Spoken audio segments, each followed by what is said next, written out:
Debo comenzar haciendo algunas precisiones. La primera, nuestra exposición no se va a referir en absoluto al proyecto de reformas o de enmiendas elaborado por el grupo de trabajo.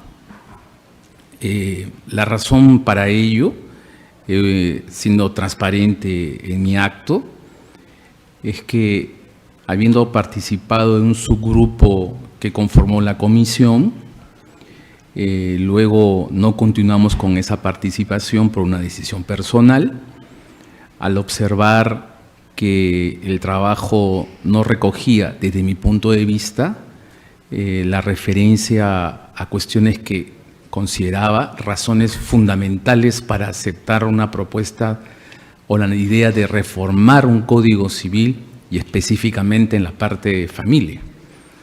Y es que siempre he estimado que el cambio producido por la Constitución del 93 en esta institución que conocemos como familia resulta el punto de partida para ello. Y es que la Constitución derogada, la del 79, fue la que influenció directamente en la elaboración del Código Civil en 1984. Ante la derogación de esa base fundante de nuestro Código Civil, nos encontramos entonces ante otra base que definitivamente el Tribunal Constitucional se ha encargado de poner énfasis en las diferencias.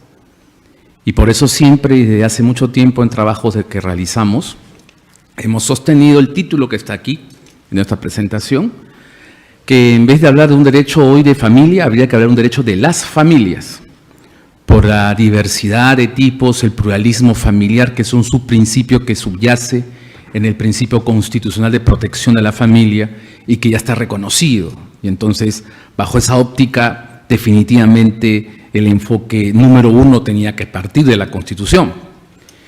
Y el segundo, que también entendía como el fundamental o trascendental, está referido a los tratados de derechos humanos. No solamente la Convención sobre los Derechos del Niño tiene gran influencia en esta materia, sino en particular también la Convención sobre los Derechos de las Personas con Discapacidad. Y es que precisamente sobre estas dos advertimos las incongruencias de las propuestas respecto de estos tratados de derechos humanos. Y nosotros no participábamos de lo mismo y dijimos dejar en libertad a la comisión que siga con sus ideas. Advertíamos que en el libro de personas, que se consideró cerrado en su momento cuando nos pidieron nuestra participación, que el tema de la capacidad jurídica no estaba acorde con la Convención sobre los Derechos de la Persona con Discapacidad. Y hoy, cuando sale ya la dación por parte del Ejecutivo con el Decreto Legislativo 384, los comentarios sobre esta norma que supone una adecuación de nuestro Código Civil a la Convención sobre los Derechos de las Personas con Discapacidad, desde mi punto de vista demuestran un desconocimiento de la Convención y de sus verdaderos alcances, y por tanto los considero injustificados. Nosotros entendemos que al contrario, es una norma que ha permitido, después de 10 años que el Perú ratificó esa Convención, ponerla al día. Evidentemente, como cualquier trabajo humano, es objeto de perfeccionamiento, y nosotros tenemos un trabajo que se está publicando acerca de la misma, que es materia, evidentemente, de otro evento.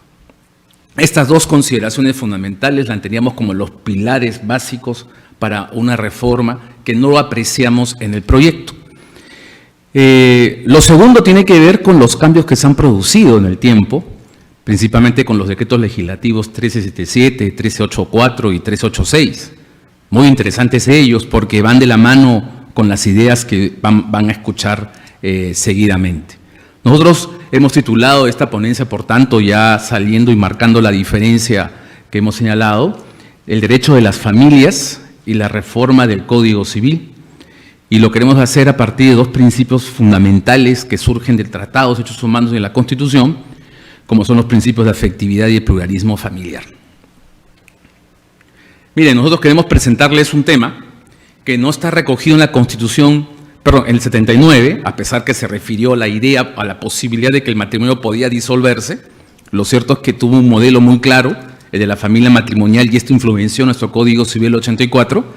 Y en el Código Civil 84 es bastante claro que no hay ninguna idea de recepción de la familia ensamblada. De haber sido así, cosa que tampoco se advierte en el trabajo del grupo de la comisión que elaboró esto, el parentesco de afinidad debe entonces hoy generar lazos evidentes de contenido familiar. Si uno comienza a revisar el Código Civil, el tema del parentesco de afinidad está pensado únicamente como impedimentos, como restricciones, como limitaciones, pero nunca como un medio que permita el reconocimiento o la posibilidad de accionar por el reclamo de derechos. Piénsese, por ejemplo, que en nuestro Código Civil los parientes afines no reclaman alimentos entre sí.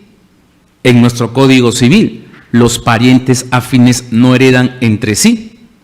Cuando hablamos de una familia ensamblada, es aquella que nace de segundas o más matrimonios, nupcias nuevas o convivencias también posteriores que pueden sostener las personas que tuvieron previos compromisos matrimoniales o también previos compromisos de uniones estables. Dentro de estos previos compromisos pueden haber tenido hijos y luego los llevan, porque están consigo, a estas nuevas uniones y por tanto aparece la idea de los tuyos, los míos y los nuestros, y me refiero a los hijos, como aparece en la presentación. La tesis de la denominación familia ensamblada o reconstituida evidencia justamente que en su génesis esta familia en el día a día viene construyéndose. Es un hacer en el camino, porque las personas que vienen de realidades distintas ahora deben compartir esa realidad y supone una adaptación. Por eso la idea del nombre, ensambladas o reconstituidas. Dentro de ello, entonces, los lazos de parentesco no se van a circunscribir únicamente al parentesco consanguíneo. Lazos trascendentales van a haber sobre los parentescos de afinidad. La denominación de hermanastros, que es una denominación que conocemos dentro del tema social, hoy va a tener que tener un reconocimiento claro a partir de la familia ensamblada como un tipo de familia protegida por la Constitución, como un lazo de parentesco de afinidad que genera derechos y no solamente limitaciones. Es más, hoy la figura de los hermanastros no constituyen jurídicamente nada. Parentesco no hay entre ellos, simplemente una relación meramente social. Acuérdense el concepto de afinidad del Código Civil. Es la relación que tiene un cónyuge con los parientes consanguíneos del otro. La idea de los hermanastros está referido al vínculo de los hijos de estos cónyuges. Y esos hijos de estos cónyuges son personas que no tienen vinculaciones biológicas, sino que en este caso debieran de ser lazos de parentesco de afinidad y hablar allí, evidentemente, de temas trascendentes alrededor del tema de la familia ensamblada. Si entendemos que entonces estamos ante un tipo de familia, esta es una realidad reconocida ya por sendas interpretaciones de nuestro Tribunal Constitucional y la materia de la doctrina de la especialidad familiar con visión constitucional, tenemos que entonces admitir las grandes problemáticas que trascienden también hacia ese vínculo. Si pensamos, por ejemplo, que un vínculo matrimonial o convivencial puede terminar, surgen entonces luego las consecuencias y ahora, ¿cómo quedamos? Piénsese, por ejemplo, el padrastro, que así se denomina socialmente y que habría que llamarlo padre afín, tiene derecho a un régimen de visitas para mantener relaciones personales con el hijastro, que debe llamarse hijo afín. El hijo afín, puede reclamar una pensión de alimentos a cargo del padrastro del padre afín. El padre afín puede discutirle la tenencia a la madre biológica respecto del hijo afín. Puede establecerse un sistema de tenencia compartida entre el padre biológico y el padre afín. Y si comenzamos a pensar en temas mayores, el hijastro puede heredar a su padrastro. Y si éste tuviese hijos biológicos, ¿habría algún orden sucesorio entre los hijos biológicos y los hijos afines? ¿O todos heredan por igual? Estas y muchas cuestiones más que podrían surgir acerca de simplemente trascender el tema de lo que ocurre en una familia biparental de origen matrimonial o de origen convivencial, a una ensamblada o reconstituida, podría tranquilamente generar un sinnúmero de temas que evidentemente, si es que pensamos en la tesis de reforma del Código Civil, deben quedar reflejadas, pues, y ya no podría hablarse simplemente de un derecho de familia, sino un derecho de las familias para ahí dar cabida claramente a la regulación que corresponde a cada una. Porque dado la forma en que surgen, es verdad que hay un principio de protección de la familia, entendiendo que de las que nacen de las diferentes fuentes tienen iguales derechos. Definitivamente, dado que surgen de manera distinta, cada una tiene su propia realidad. Esto que estoy hablando no surge pues de familias que tienen una base inicial puramente matrimonial o convivencial. Ahí estamos hablando de vínculos entre padres o progenitores biológicos, que es lo que comúnmente conocemos. Acá no, acá ya aparece un tercero. O sea, vamos a complicar un poco más la idea porque me olvidaba del caso. ¿Y qué hay del progenitor biológico del hijo afín que mantiene un régimen de visitas con él? ¿Puede hacerse el régimen reconociéndoselos a ambos padres? Es decir, al padre biológico y al padre afín. Y lo mismo pensemos con la pensión de alimentos. El rol del padre afín es un rol supletorio de sustitución, como siempre se tiene la idea, que no participa si es que hay un padre biológico atendiendo, o por el contrario es un rol complementario ahora bajo ese esquema de familia. Son temas que era el momento de pensarlos, de razonarlos y de reflejarlos en el proyecto, y justamente para poner al día nuestro Código Civil, porque esta realidad no ha sido considerada para nada en el legislador del Código Civil 84, porque como queda dicho en esa Constitución, el modelo era muy distinto, pues. Si pensamos, por ejemplo, también en la familia que nace de una unión estable, esa es una novedad que trae la Constitución del 93. Con la Constitución 79, la familia solamente nacía del matrimonio, de la unión estable, y lo dice el artículo 326 del Código Civil, que nacía puras relaciones patrimoniales. Por eso recientemente con la ley 30.007 se reconoce que los convivientes son herederos forzosos entre sí y tienen derecho a heredar entre sí.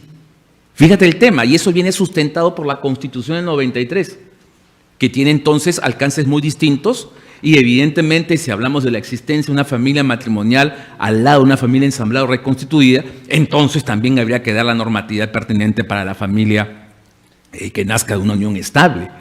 Pero la existencia de la unión estable tiene claramente una base fundante en la norma constitucional.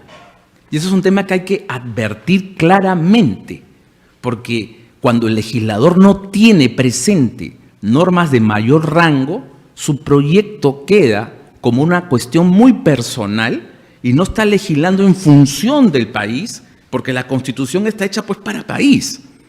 ¿Y a qué me refiero? Cuando uno advierte en el texto constitucional sobre la unión estable, esta expresamente, además de establecer que es un vínculo de un hombre y una mujer sin impedimento matrimonial que forman un hogar de hecho, precisa que de ese vínculo da lugar a una comunidad de bienes que está sujeta al régimen de sociedad de gananciales en lo que fuera pertinente. La norma constitucional respecto a los casados no dice nada sobre cuál es el régimen patrimonial de los casados. Por tanto, el legislador tiene libertad de poder regular los regímenes patrimoniales que estime pertinentes. Hoy son dos: sociedad de gananciales y separación de patrimonios. ¿Podrían ser más? El sistema de participación también es un régimen que podría incorporarse. Dado que la Constitución no hace referencia a ningún régimen para los casados, el legislador tiene esa libertad. Pero en el caso de los convivientes, la Constitución se ha precisado el régimen. Y el régimen ese es de comunidad de bienes. Y no lo hace de manera caprichosa o por una cuestión que el legislador no se dio cuenta. No, no, no. Si uno lee detenidamente la Constitución del 93, esta Constitución marca un principio respecto del matrimonio, el principio de promoción del matrimonio. En el ámbito de marketing, promover un producto supone diferenciarlo de otro y que tiene diferencias por encima de otro. Pues bien, si la Constitución promueve el matrimonio, pero a la vez reconoce que de la unión estable nace una familia, resulta ser que matrimonio y unión estable no son iguales en el plano constitucional. Y el mandato constitucional es que hay que promover el matrimonio. Evidentemente se trata de una política legislativa que de manera indirecta quiere llevar a que la gente se case, porque finalmente casarse o no es una libertad. Pero si claramente la Constitución te está diciendo a los que convivan, el régimen patrimonial es de comunidad de bienes, evidentemente esto se sustenta en el principio de promoción del matrimonio. ¿Por qué? Porque si te gusta a ti la separación de patrimonios, pues cásate. Ese es el camino que te corresponde, dado que para esa unión estable el régimen es único y forzoso, lo impone la Constitución. No hay cabida, ni siquiera una sustitución, porque la norma constitucional entiende que ese es el único régimen. He ahí una cuestión que hay que advertir, porque esta distinción responde al principio de promoción del matrimonio, que está recogido en esa Constitución. También cabe necesidad de advertir los cambios que se han producido, porque el enfoque de familia para la unión estable provoca una visión muy distinta de lo que tenemos en el Código Civil sobre los alcances del régimen patrimonial de sociedades gananciales a esta comunidad de bienes que nace de los convivientes, que nace de la unión estable. ¿Por qué? Porque con nuestro Código Civil todos hemos sostenido, y es correcto sostenerlo, en tanto que estemos pensando en la Constitución derogada, 79, que a la comunidad de bienes de los convivientes, recién a partir del cumplimiento del famoso plazo de los 2 años de convivencia continua, recién a partir de allí yo le aplico las normas de sociedades gananciales y, como bien ha dicho un sector de la doctrina nacional sobre este punto, se aplicaría entonces a partir del día 1 del año 3 y de ahí hacia el futuro. Ninguna eficacia retroactiva tendría, evidentemente, bajo la perspectiva de la Constitución del 79. Pero bajo el enfoque de familia que nos trae la Constitución del 93, el razonamiento no puede ser el mismo, pues. Porque ahora que hay que proteger una familia que nace de la unión estable, he ahí la visión de comprender que una vez cumplidos los 2 años, el mandato de protección se extiende desde el inicio de la convivencia, en razón justamente al cumplimiento del requisito. Esto tiene una trascendencia importantísima, ¿no? Porque ya lo reflejaban los pronunciamientos jurisprudenciales y el actuar de la gente sobre todo. Cuando yo me encontraba bajo el influjo de la Constitución derogada y era un conviviente, sobre todo aquel que tenía la capacidad patrimonial, la capacidad económica, advertía el cómputo del plazo, ya estoy por cumplir 2 años, ¿y qué hacía? Interrumpía el plazo. ¿Y cómo lo interrumpía? Dando por cesada la convivencia. Y luego, por arte del amor, nos reconciliábamos. Pero a partir de esa visión, comenzaba un nuevo plazo de 2 años. Y en ese plan de interrupción tras interrupción, nunca se alcanzaba el famoso plazo y nunca se podría haber aplicado las normas de sociedades gananciales a ese régimen, porque conforme a la Constitución derogada, se aplican a partir del día 1 del año 3. Pero con la Constitución vigente, el enfoque de protección de la familia es distinta. Ahora, lo que ocurre es una suspensión. Es decir, tú que estás con esa idea, ¿no?, de querer suspender, de querer interrumpir la convivencia para que no se cumpla el plazo, ahora es una suspensión por el enfoque de familia. Quiere decir que si te reanimas a retomar la relación, ya no es una cuestión como interrupción, simplemente cesó la razón y es una continuidad, un devenir. He ahí el enfoque de protección de la familia que hay que advertir claramente de esta norma 5ª de la Constitución. Pero ahí no solamente son los cambios que se producen, ¿no? Como yo te decía, tratados de derechos humanos también tienen que ser tomados en cuenta, además de la Constitución. La Constitución 93, por primera vez, regula expresamente el tema del derecho a la identidad. La del 79, sobre la materia, no se refirió.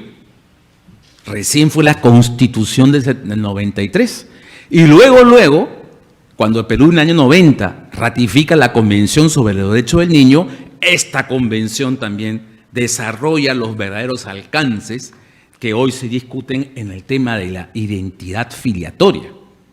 Fíjate pues, porque ahora la tesis tradicional que se observa todavía conservada en el proyecto es que la filiación tiene un enfoque o un sustento puramente biológico.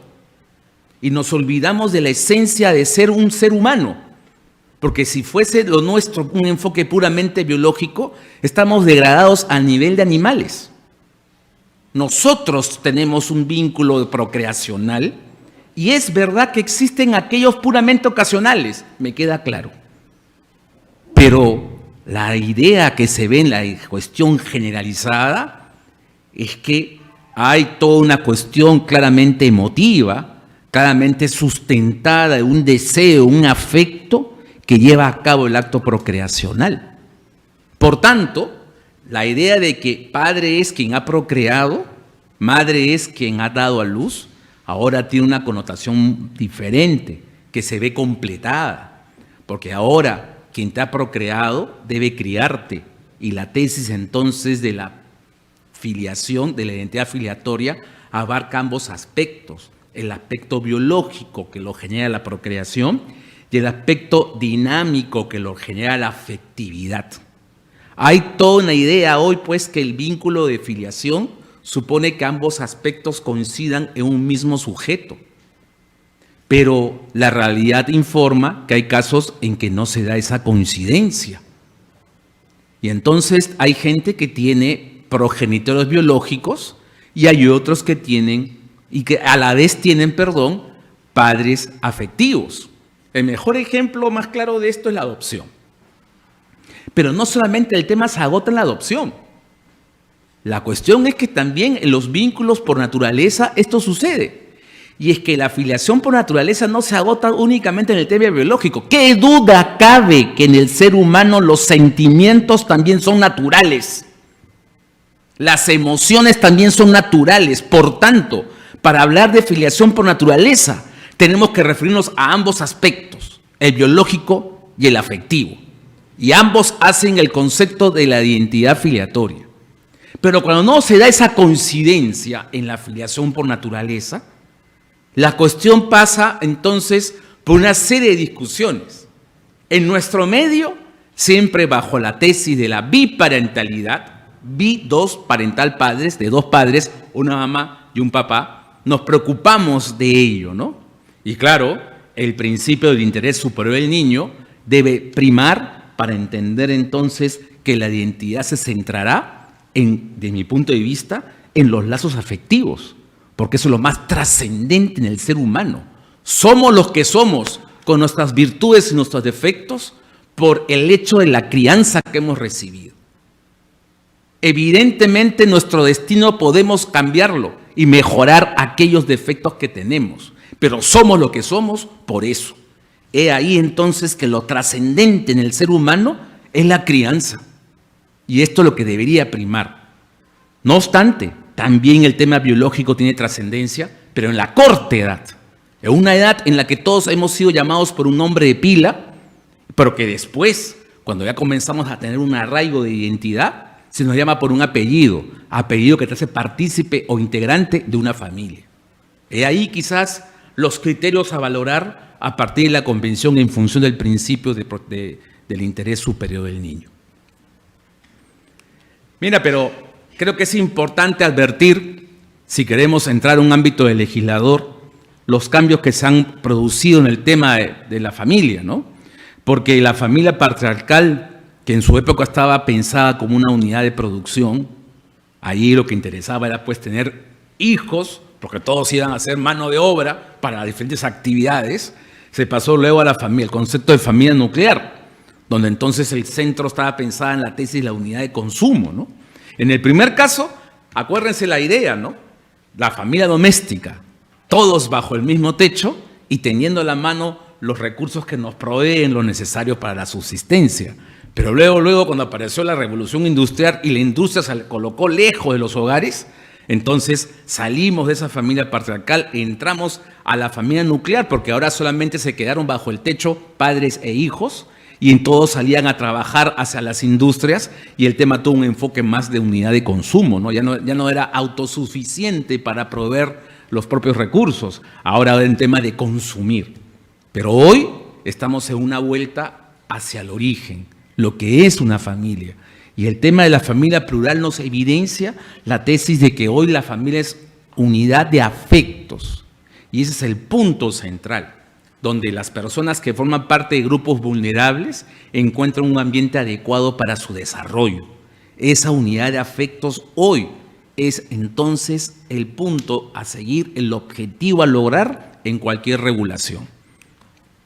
Y fíjate, ay, se me pasó, perdón.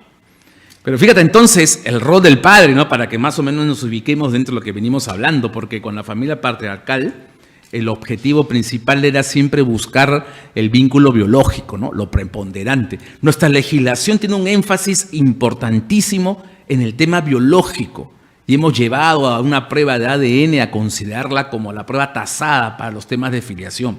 Pero este enfoque biológico ha olvidado el verdadero alcance de la filiación por naturaleza. Y es que cuando pasamos a la familia nuclear, entonces aparece este padre sustituto, muy propio de las familias ensambladas, ¿no? Donde su rol es, si no existe el otro, recién intervengo, soy un sustituto. Pero en un enfoque moderno con una familia plural, de esa unidad de afectos, el rol trascendental hoy lo tiene el padre afectivo. ¿Qué duda cabe que hoy nosotros nos vemos a un espejo y tenemos la visión de nuestros padres? Algunos dirán, hoy no me parezco en absoluto a uno, no me parezco en absoluto al otro, ¿no? Pero ese parecido genera en uno mismo el cuestionamiento, ¿serán mis padres? ¿Acaso no evocamos que han estado con nosotros desde el primer día que tenemos el uso de la razón, preocupados constantemente sobre nuestro devenir, nuestro futuro? Ha estado en los momentos de salud, de enfermedad, ha estado en los momentos en buenas y en las malas. ¿Quién hace eso si no es un padre? ¿Quién hace eso si no es una madre? Trascendente no tiene mayor cuestión el tema biológico. He ahí el enfoque que surge a partir de esto. Por eso, yo creo que es importante destacar estos principios y su incidencia en la reforma, ¿no? Mira, claro, sobre la afectividad yo recuerdo en mi época de pregrado, bastante tiempo, mi querido doctor, ¿no?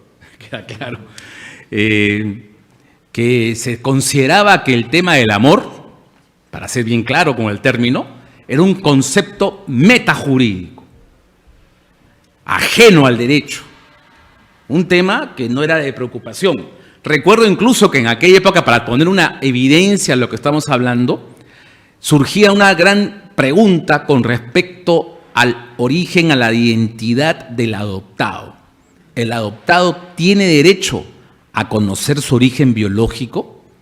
En aquella época, en esa visión que estamos hablando, era un problema para la psicología y un problema de ese índole a nivel interno de la familia.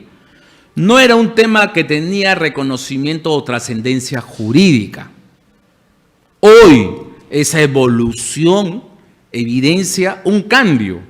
Ahora se postula expresamente y la norma que regula, la ley que regula el tema de la desprotección familiar, expresamente reconoce el derecho del adoptado a conocer sus orígenes.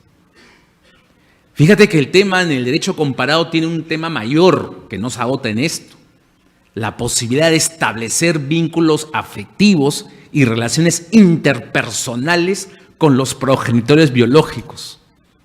Entonces, fíjate entonces el mundo como tiene una mayor dimensión, porque de la visión biparental entramos a una visión multiparental. Yo como adoptado tengo 2 papás y 2 mamás. Tengo más amor que todos. Y bajo esa premisa tengo 4 personas que se van a preocupar sobre mi desarrollo, sobre mi futuro. Cuando se comienzan a romper paradigmas, como el paradigma que trae la Convención sobre los Derechos de las Personas con Discapacidad, que reconoce que la deficiencia ya no es un argumento para reconocer incapacidad y que este concepto queda apartado, derogado, y ahora hay que reconocer plenamente la capacidad jurídica, y que el concepto de capacidad jurídica comprende la capacidad de goce y la capacidad de ejercicio, y en términos del Comité de los Derechos de la Persona con Discapacidad, ambos conceptos son inseparables. Es un tema que no se llega a comprender en nuestro medio, como muchas cosas que todavía no se comprenden de la Convención sobre el Derecho del Niño. Uno llega a darse cuenta entonces que cuando se rompen paradigmas nos cuesta muchísimo aceptar esa situación y comenzar a pensar en términos de ello. Justamente esta situación de la multiparentalidad existe definitivamente. Hay un caso muy conocido de un cómico que por todos muy querido, que por allí en las redes sociales alguna vez se comentó que estaba criando una hija que biológicamente no es suya. Pero qué duda cabe que para esa niña él es su padre, porque todos los días los ve preocupándose. El otro es su progenitor biológico, no cabe duda, si es que aparece alguna vez. Pero en ese contexto de biparentalidad, ante una pretenciosa demanda de paternidad por parte de aquel que no asumió una responsabilidad, una paternidad responsable, me queda claro la improcedencia en aras del interés superior del niño. Pero hay situaciones en las cuales la convivencia es bastante sostenida, ¿no? Piensa en la familia ensamblada. Olvídate de la familia adoptiva.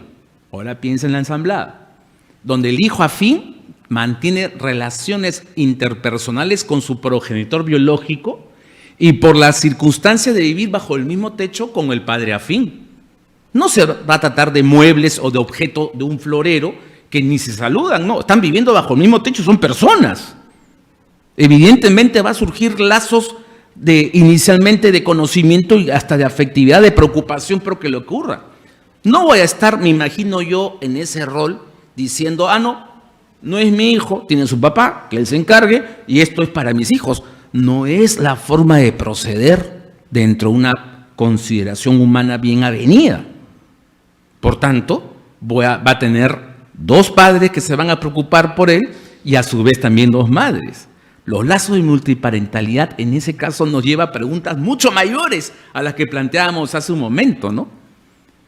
Esta cuestión justamente surge por el tema de la afectividad. Fíjate, nosotros hemos querido identificar la afectividad en estas normas que tienen rango constitucional. El artículo 6 de la Constitución, cuando se dice que es deber y derecho de los padres alimentar, educar y dar seguridad a sus hijos, y los hijos tienen el deber de respetar y asistir a sus padres, desde nuestra perspectiva la entendemos como un principio implícito en la Constitución. Pero el tema queda expresado en el preámbulo de la Convención sobre los Derechos del Niño, cuando se dice que el niño, para el pleno y armonioso desarrollo de su personalidad, deben crecer en el seno de la familia en un ambiente de felicidad, amor y comprensión. El término está expreso, ya no es un concepto metajurídico y por tanto se postula como un principio jurídico que tiene alcances en las relaciones familiares. Ay, se me pasó, perdón. Y sobre esto, nuestro Tribunal Constitucional, a propósito de estas normas, ha hecho una interpretación donde reconoce implícitamente también el principio de afectividad como un elemento del modelo constitucional de familia y la resalta, ¿no?, en particular sobre la familia reconstituida, cuando dice: la relación entre los padres afines y el hijastro tendrá que guardar ciertas características, tales como las de habitar y compartir vida de familia, con cierta estabilidad, publicidad y reconocimiento. No cabe duda que personas que viven bajo el mismo techo, la razón de poder admitirte a ti y tú a mí no es otra cosa que la afectividad. Y en cuanto al tema del pluralismo, quería yo justamente resaltarlo, porque así lo venimos exponiendo, es en esta comparación del texto de la Constitución derogada con la Constitución vigente, ¿no?, donde claramente en el primero se lee que el Estado protege el matrimonio y la familia. Esa redacción no es antojada, es una cuestión que responde a los tratados de derechos humanos ratificados por el Perú en aquella época. Desde la Declaración Universal, pasando por el Pacto Internacional de Derechos Civiles y Políticos y luego el Pacto Internacional de Derechos Económicos, Sociales y Culturales, y aterrizando en la Convención Americana sobre Derechos Humanos, todas estas normas declaran que el hombre y la mujer tienen derecho a casarse y a fundar una familia. Evidentemente el mensaje era: primero te casas y como consecuencia de ello fundabas la familia. Por eso en el texto constitucional primero se antepuso matrimonio y luego aparece familia. claro mensaje de que la familia que se protege en aquella época era la familia matrimonial. Pero ahora mira nuestra Constitución, porque a diferencia del anterior, donde familia y matrimonio estaban vinculados, con la Constitución vigente ya no están vinculados. Se habla ahora, por un lado, de proteger a la familia y por el otro de promover el matrimonio. Esta desvinculación evidencia ahora que la familia ya no nace solo del matrimonio. Sin embargo, desde que hay que promoverlo, es la principal fuente. Pero de que se admiten otras fuentes generadoras de familia, entonces hay un pluralismo familiar. Dentro de esas otras fuentes, el Tribunal Constitucional claramente ha destacado, hasta en su interpretación, en lo que ha avanzado, y desde mi punto de vista no es una interpretación agotada, ha avanzado para admitir que en ese concepto se alude, de pluralismo familiar, se alude a la familia matrimonial, la familia que nace en unión estable, la familia reconstituida y ensamblada y la familia monoparental.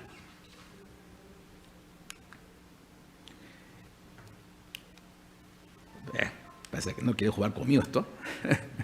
Pero a partir de esto, nosotros con esta presentación queremos hacer una breve referencia de las reformas, si es que queremos aceptar ello, ¿no?, dentro de una visión positivista del derecho, ¿no?, porque nosotros nos basamos en los principios para resolver los conflictos, de los efectos de estos principios en el derecho de las familias. Un tema primero es, que lo hemos querido resaltar así, como provoca la desvinculación entre matrimonio y procreación. Esta es una cuestión que en nuestro medio genera gran controversia. Pero nosotros venimos a hablar acá de una cuestión puramente jurídica. Y en ese plano jurídico quiero quedarme. Y es que, bajo la perspectiva de este efecto a partir del afecto y del pluralismo, hay que reconocer evidentemente, por un lado, la aptitud matrimonial de la persona transgénero. Hay que reconocer, por otro lado, el derecho de las personas LGTBIQ a contraer matrimonio, a poder realizar una unión estable, en pocas palabras, a poder fundar una familia. Y a partir de ello me queda claro, y soy bastante claro también en mis expresiones, si voy a fundar y tener una familia, evidentemente todo lo que ello conlleva, como también es, en su caso, si fuera el caso, procrear hijos y en su caso recurrir a la adopción o a las técnicas de fertilización humana asistida para encargarse de la crianza de los mismos. En nuestro medio el tema te genera gran controversia, pero sobre lo que he dicho, el Perú ya forma parte de un sistema de protección interamericana, donde sin necesidad de trasladarnos a traspolar conceptos del sistema europeo, ya lo tenemos recogido aquí. La opinión consultiva 24 del año 2017 de la Corte Interamericana de Derechos Humanos es bastante clara en el reconocimiento no solamente de la identidad de género y la orientación sexual, sino también acerca del reconocimiento del matrimonio igualitario bajo el principio de igualdad hacia todas las personas, sin hacer discriminación sobre su identidad de género y su orientación sexual. Nosotros vamos mucho más allá porque entendemos que las personas que están en esta consideración, dicho en términos más precisos, entendemos que los homosexuales como los heterosexuales tienen derecho a contraer matrimonio, a constituir una unión estable y evidentemente a fundar una familia, como también tienen derecho a estar solos. Y como cualquier persona, esta situación tiene que realizarse dentro de un Estado democrático y social de derecho. Esta cuestión nos lleva entonces a admitir el reconocimiento de la unión estable y de otras formas de constituir una familia. Un tema donde entonces el Tribunal Constitucional en su razonamiento ha venido pensando en la idea de matrimonio, unión estable, familia ensamblada o reconstituida, familia monoparental, pero claramente en sus textos pensando en la tesis de parejas heterosexuales. Ahora, desde que el tema de la desvinculación entre matrimonio y procreación genera el punto a partir del afecto y el pluralismo, no hay un modelo pues de familia. Tampoco estamos diciendo que no haya un modelo único, hay un modelo plural. Y ese pluralismo se va a caracterizar por la convivencia de parejas, que es lo que funda esto, y evidentemente se va a sustentar en los lazos de afectividad entre sus miembros. Estas características surgen de los tratados de derechos humanos y de la propia Constitución. A partir de esto, pronunciamientos de la Corte, como el caso Atala, Rifo y Niñas versus Chile, o el caso Duque versus Colombia, son suficiente sustento para afirmar lo siguiente: nosotros tenemos las bases constitucionales fundantes, receptoras de la familia igualitaria, de la familia plural, de la familia democrática, como la quieras llamar.